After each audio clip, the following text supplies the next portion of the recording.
think the biggest myth about bisexuality is that we don't exist. My bride is restless. She waits for a day and a twist up. I began to identify as bisexual when I was 12 years old. I had a dream that just sort of told me that that's who I was, and it was a very sort of exciting revelation. When I was 9, I actually came out as a lesbian, and I had a journey through that to recognize that I liked boys just as much. Without compromises, she's full of surprises.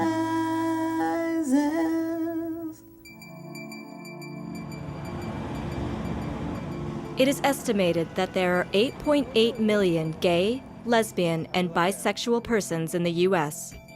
Researchers have found that bisexual women fare the worst in health when compared with heterosexuals, gays, and lesbians. They were more likely to be victims of intimate partner violence, had high levels of depression, and engaged in binge drinking. The state of Massachusetts has taken the lead in addressing these issues.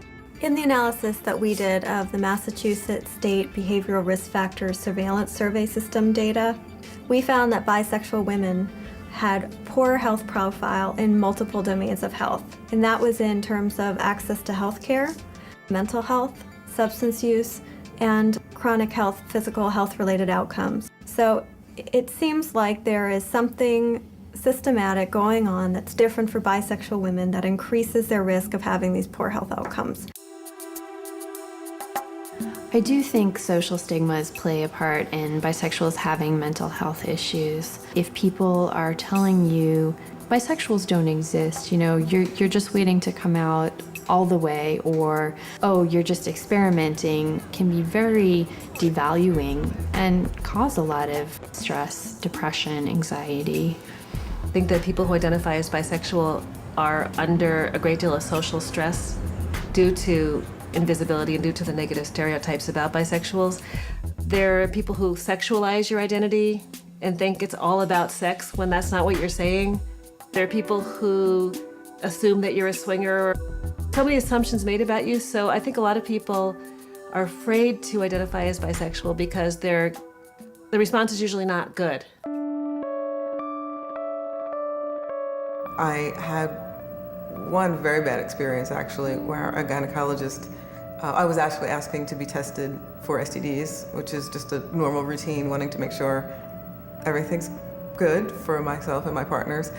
And she became very upset when I told her that I actually had more than one partner. I identify as polyamorous, and yelled at me and told me I should, it's not only about sex and that I should get married and all these things. And it was really distressing because I was being responsible about my sexuality and I wanted to talk to her, and I wasn't able to really do that. When health providers don't understand bisexual issues, the danger is that the bisexual client, first of all, may have a bad experience and not come back and not go elsewhere.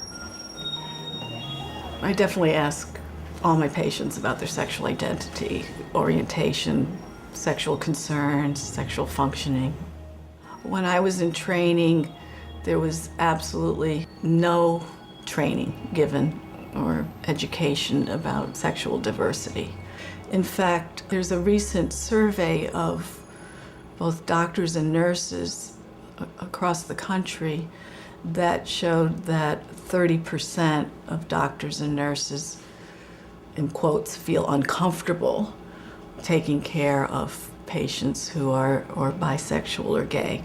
I think one of the best things that we can do to improve bisexual health is to talk about bisexual health. The book Bisexual Health, which was published in 2007 by the National Gay and Lesbian Task Force, was the first book of its kind to come from a national LGBT organization. I found in researching for the book was that a lot of data was collected on bisexuals, but then not reported on. It was just one LGB piece of information. And you really had to dig to separate the B out of the LGB. And nowadays I see a trend towards researchers doing that more and more often. The state of Massachusetts was responsible in putting a question about sexual orientation on the state behavioral risk factors surveillance survey. Only a few states right now have included a sexual orientation identity question in their surveys, and that will allow us to look at variability across states and will allow us to evaluate the impact of different social policies on people's health and changes in policies over time. In fact, people are more likely to answer a question about their sexual orientation identity than they are to tell you their income. We are simply talking about getting information vitally needed to protect the health of all Americans, including LGBT Americans. Recently, Representative Tammy Baldwin, a Democrat from Wisconsin, introduced a Health Data Collection Improvement Act, H.R. 6109, a bill that would improve the healthcare system for LGBT Americans by allowing the Department of Health and Human Services to collect voluntary data on sexual orientation and gender identity. There is so little research being done by federal and state entities about any kind of LGBT issues. I mean, we really are pretty much an ignored population. And any research that is being done is usually done about men and HIV, which is an important field, and I don't want to even suggest that shouldn't be done, but there is not much attention at all toward women, and particularly toward lesbian and bisexual women. Bisexual women can catch every type of sexually transmitted infection. I think when we try to figure out if they're more prone to certain infections, that's difficult because every woman's different and her intimate relationships are different. But, risky behavior and unsafe sex certainly can make bisexual women more prone to certain infections, trichomonas, hepatitis, herpes, and chlamydia and gonorrhea are in that group of infections that we see. I think there needs to be a focus on bisexual women's health. For one thing, for people who are interested in health disparities in relation to sexual orientation, it's very important to focus on who's kind of at the bottom of the barrel. Heterosexuals tend to have the best health. Gays and lesbians are in the middle, and bisexuals are down at the bottom. There are a number of studies that show that there are as many people who identify as bisexual as there are people who identify as gay and lesbians, which means that 50% of the LGB population is B. So the bisexual health crisis, if you will, is actually very significant. We're talking about half of the LGB population experiencing significantly poor health.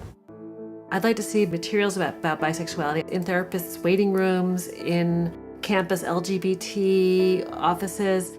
A lot of people think that bisexuals aren't there, but we are there, but we're not being mentioned, so people think we're not there, and it just feeds into this circle of invisibility.